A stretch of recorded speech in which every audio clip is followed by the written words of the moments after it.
ಕೇಳಲು ನಿಂತ ರೈತರ ಮುಂದೆ ಸೊಕ್ಕಿನಿಂದ ಮೆರೆದ ಎಸಿಗಳು. ಬೆಳಗಾವಿಯಲ್ಲಿ ದಲಿತರಿಗೆ ಅವಮಾನ, ಇವತ್ತು ರೈತರಿಗೆ ಅಪಮಾನ. ಚಿಕ್ಕೋಡಿಯಲ್ಲಿ ವೈದ್ಯೆಯೊಂದಿಗೆ ದುರ್ವರ್ತನೆ. ಅಧಿಕಾರದ ಅಮಲಿನಲ್ಲಿರುವ ಅಧಿಕಾರಿಗಳಿಗೆ ಕಡಿವಾಣ ಹಾಕುವವರು ಯಾರು? ಇನ್ನು ರೈತರನ್ನೇ ಲೆಕ್ಕಕ್ಕೆ ತೆಗೆದುಕೊಳ್ಳದ ಅಧಿಕಾರಿಗಳು, ರೈತರ ಮೇಲೆ ಎಸಿಗಳ ದರ್ಬಾರ್. ಇಂತಹ ಅಧಿಕಾರಿಗಳು ನಮಗೆ ಬೇಕಾ? ತಮ್ಮ ಹಕ್ಕು ಮತ್ತು ನ್ಯಾಯವನ್ನ ಬಯಸಿ ಸುಮಾರು 20 ದಿನಗಳ ನಿರಂತರ ಅಹೋರಾತ್ರಿ ಶಾಂತಿಯುತ ಸತ್ಯಾಗ್ರಹ ಮಾಡುತ್ತಿರುವ ರೈತರ ಮೇಲೆ ಈ ಎಸಿಗಳಾದ ಸುಭಾಷ್ ಸಂಪಂಗಾವಿ ಮತ್ತು ಶ್ರವಣ ನಾಯ್ಕ ತಮ್ಮ ದುರ್ವರ್ತನೆ ಮೆರೆದಿದ್ದಾರೆ. ಇವರಿಗೆ ಅಧಿಕಾರದ ಮದ ನೆತ್ತಿಗೇರಿದೆ. ಅನ್ನದಾತರಿಗೆ ಅಗೌರವ ತೋರಿದ ಈ ಎಸಿಗಳಿಗೆ ಕಡಿವಾಣ ಯಾವಾಗ? ಈ ಹಿಂದೆ ದಲಿತರ ವಿಷಯದಲ್ಲಿ ಅನಾಗರಿಕತೆ ತೋರಿದಾಗ ದಲಿತರು ಇವರನ್ನ ಹುದ್ದೆಯಿಂದ ಇಳಿಸಲು ದೊಡ್ಡ ಪ್ರತಿಭಟನೆಯನ್ನೇ ಮಾಡಿದ್ರು. ಆದ್ರೆ ಇವರ ಮೇಲಿನ ಅಧಿಕಾರಿಗಳಾಗಲಿ ಸರ್ಕಾರವಾಗಲಿ ಯಾವುದೇ ಕ್ರಮ ತೆಗೆದುಕೊಳ್ಳದೆ ಕಾಣ್ಮುಚ್ಚಿ ಕುಳಿತಿದೆ. ತಾವು ಸೇವಕರೆಂಬುದನ್ನ ಮರೆತು 20 ದಿನಗಳಿಂದ ತಮ್ಮ ಎಸಿ ಆಫೀಸ್ನಲ್ಲಿ ಮಲಗಿದ್ದ ಇವರು ದಿಢೀರ್ನ ಇವತ್ತು ಪ್ರತ್ಯಕ್ಷವಾಗಿ ರೈತರ ಕಷ್ಟಗಳನ್ನ ಸಮಾಧಾನದಿಂದ ಸ್ಪಂದಿಸದೆ ರೈತರನ್ನೇ ಗದರುತ್ತಾ ಮಾಧ್ಯಮಗಳ ಕಾಟಕ್ಕೆ ಬಂದಂತೆ ಅನ್ನದಾತರನ್ನ ಅವಮಾನಿಸಿದ್ದಾರೆ. ಇದರಿಂದ ರೈತರು ಮತ್ತಷ್ಟು ಆಕ್ರೋಶಗೊಂಡಿದ್ದಾರೆ. ಇವರಿಗೆ ಕಡಿವಾಣ ಹಾಕುವವರು ಯಾರು? ಇವರು ಆಡಿದ್ದೇ ಆಟನಾ? ಅನ್ನದಾತನ ಅಹೋರಾತ್ರಿ ಧರಣಿಗೆ ಬೆಲೆನೇ ಇಲ್ವಾ? ಇದನ್ನ ಕ್ಷೇತ್ರದ ಶಾಸಕರು ನೋಡ್ತಿಲ್ವೇ? ಅನ್ನದಾತನ ಪ್ರಶ್ನೆಗಳಿಗೆ ಉತ್ತರ ಕೊಡ್ಬೇಕಾದವರೇ ಅನ್ನದಾತನ ಧರಣಿಯನ್ನ ಅಪಹಾಸ್ಯ ಮಾಡ್ತಿದ್ದಾರೆ. ಇದರಲ್ಲಿ ದೊಡ್ಡವರ ಕೈವಾಡ ಮತ್ತು ಅಧಿಕಾರಿಗಳ ಅಡ್ಜಸ್ಟ್ಮೆಂಟ್ ಇರಬಹುದು ಎಂಬ ಅನುಮಾನ ರೈತರನ್ನ ಕಾಡ್ತಿದೆ.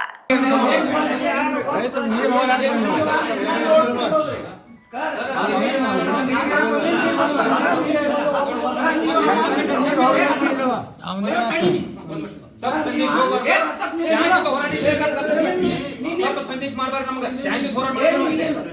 ನಮ್ಮ ಮೌಖಿಕವಾಗಿ ತೊಂದರೆ ಕೊಡಬೇಡಿ. ನಮ್ಮ ಮನಸ್ಥಿತಿ ಕುಗ್ಗಿದಾವ. ಮೌಖಿಕವಾಗಿ ತೊಂದರೆ ಕೊಡಬೇಡಿ. ನಮ್ಗೆ ನಾವು ಮೌಖಿಕವಾಗಿ ಏನು ಕೇಳಂಗಿಲ್ಲ. ನಾವು ಡಾಕ್ಯುಮೆಂಟ್ಸ್ ಸಮೇತ ಕೇಳಿದ್ದೇವೆ.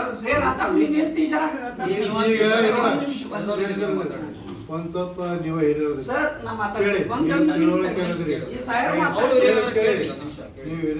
ತಿಳುವಳಿಕೆ ನೀವೇನ್ ಮಾತಾಡಿದ್ರೆ ನಾವು ಮಾತಾಡ್ತೀವಿ ಹೇಳ್ತೀವಿ.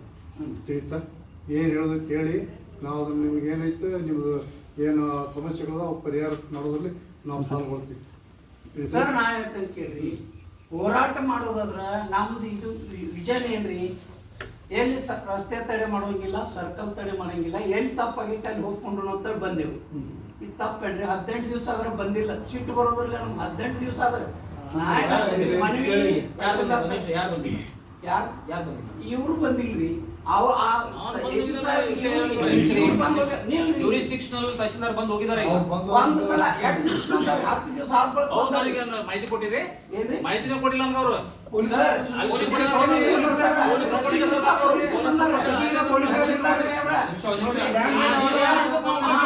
ನೋಡ್ರಿ ನಾನು ಕೊಟ್ಟರೆ ಯಾರು ಕೊಟ್ಟಿಲ್ಲ.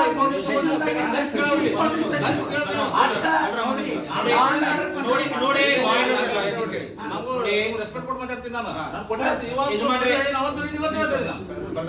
ಯಜಮಾನ್ರೆ, ನೀವು ಜುರಿಸ್ಟಿಕ್ಷನ್ ಬಂದಾಗ ನಾವು ಹಿಂಗೆ ಮಾಡ್ತಾ ಇದೀವಿ ಅಂತ ಹೇಳಿ ಪೊಲೀಸ್ ಪರ್ಮಿಷನ್ ಕೇಳಿದ್ರಿ. ಯೂಶುವಲಿ ಕೊಡಬೇಕಂತ ಪ್ರೊಟೆಸ್ಟ್ ಯಾವುದೇ ಮಾಡಬೇಕಂತ ಕೊಟ್ಟಿದ್ದೀರಿ.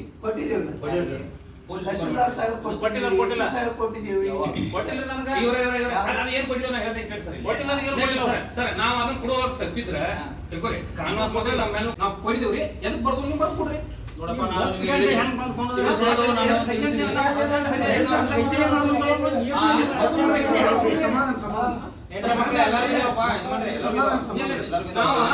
ದಿವಸ ಇಲ್ಲಿ ವಸ್ತಿ ಕೂತ್ ಮಾಡಿದಾಗ ಎದಕ್ ಬರ್ದು ನೋಡೋದು ಜಿಲ್ಲಾಧಿಕಾರಿ ಬರ್ದು ಕೊಡ್ರಿ ರೈಟಿಂಗ್ದಾಗ. ನಾವು ಅದಕ್ಕೆ ಕೇಳ್ತೇವೆ. ಕಾನೂನು ನೋಡ್ರಿ, ಅದು ಪಡಿದೆ ನೋಡ್ರಿ. ನಾನು ಕಾನೂನಾತ್ಮಕವಾಗಿ ನಾವು ಹೋರಾಟ ಮಾಡೋದು ಎದಕ್ ಬಂದಿಲ್ಲ ನೋಡಿ. ಈಗ ನಾನು ನಿಮಗೆ ಕಾನೂನು ಇಲ್ಲ, ನಿಮಗೆ ಪರಿಹಾರ ಬೇಕಾ ಅಥವಾ ಈ ತರ ಮಾತಾಡ್ಕೊಂಡು ಇರೋದು ಬೇಕಾ?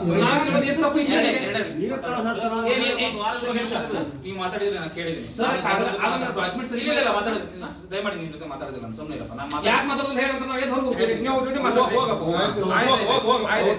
ಮಾತಾಡ್ರಿ. ನೀವು ನಡಿ, ಜಾಗ ಖಾಲಿ ಮಾಡಿ. ಹಂಗೆ ಜಾಗ ಖಾಲಿ ಮಾಡಿ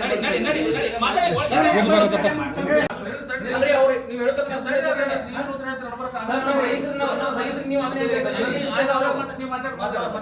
ಅನಧಿಕೃತ ಕಾಲುವೆ ಮೂಲಗಳದಾವ. 10% ಜನ 90% ನಾವು ಜನ ಬಂದು ಕೂತೇವ್ರಿ.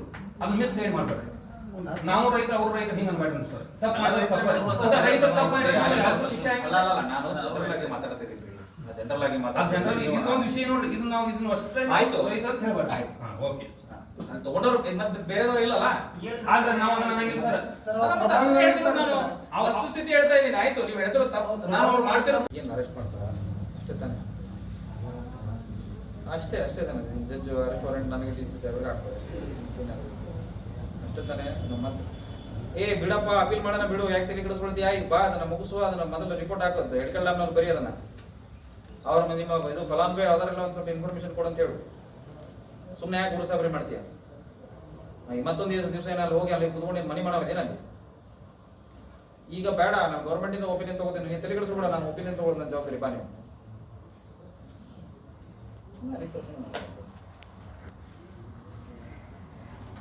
ಸಾಹೇಬ್ರು ಈಗ 24 ಲಕ್ಷ ಬರ್ಕೊಂಡಿದ್ದಾರೆ. ಹೊಸ ದುಡ್ಡು ಬಂದು ಏನೇನಿಲ್ಲ ಇದನ್ನೆಲ್ಲ ಬಿಟ್ರು ಅವ್ರು ಇರ್ಬಾರ್ದು. ಈಗ 10 ವರ್ಷ ನಮ್ಗೆ ಬಿಡ್ಲಿಲ್ಲ ಮೊದಲೇ. ಆಮೇಲೆ ಇಷ್ಟೆಲ್ಲ ನಮ್ಗೆ ರಿಪೋರ್ಟಿಗೆ ಅವರಿಂದ ಬಂದ